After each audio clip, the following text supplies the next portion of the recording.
These are dark days for fans of the Chevrolet Camaro and Pontiac Firebird because 2002 is the last year that these icons of American horsepower will be built. They'll be gone, but not forgotten, especially by us here at Motor Week. So let's spin those rear tires up one more time and look back through the smoke at our first and last drives in these timeless pony cars.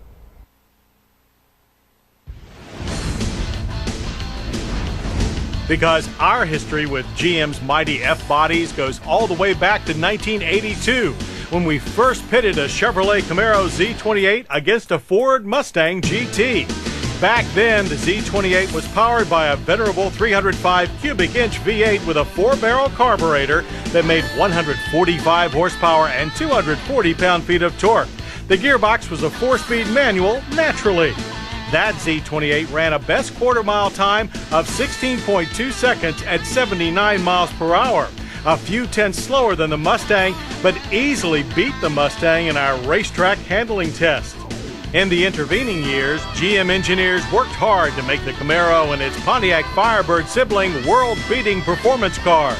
The results were machines that ranged from the 1985 Camaro IROC, which delivered 215 horses and sprinted through the quarter mile in 14.7 seconds at 90 miles an hour, to the 1989 Pontiac 20th Anniversary Trans Am, which used a 245 horsepower turbocharged V6 to slam it to 60 in only 5.4 seconds. In the 90s, we continued to pilot a wide variety of F-bodies, ranging from the laid-back V6-powered Camaro convertible to the fearsome Firehawk, an extra-powerful limited edition Firebird built by the tuning wizards at SLP.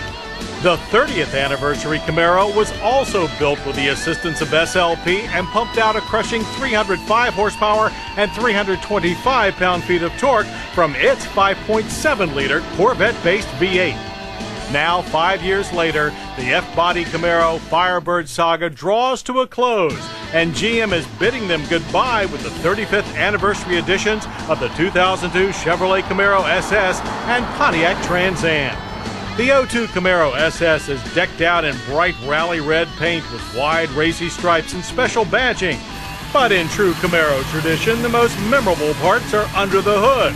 With forced air induction, the 5.7-liter LS1 V8 pumps out 325 horsepower and 340 pound-feet of torque.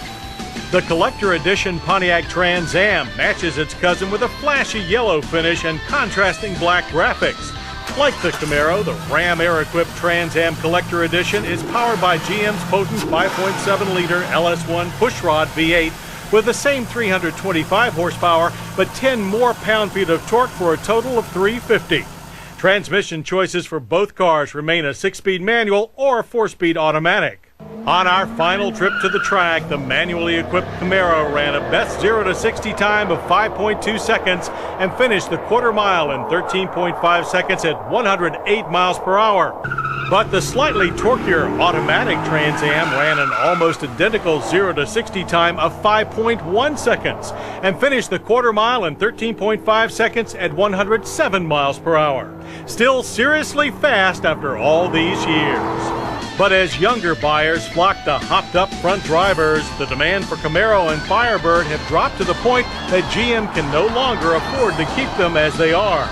But if you'd like to keep one, warm up that checkbook. Our fully equipped 35th Anniversary Chevy Camaro SS cost a fairly steep $32,780. Its Pontiac Trans Am counterpart is even pricier at $35,700.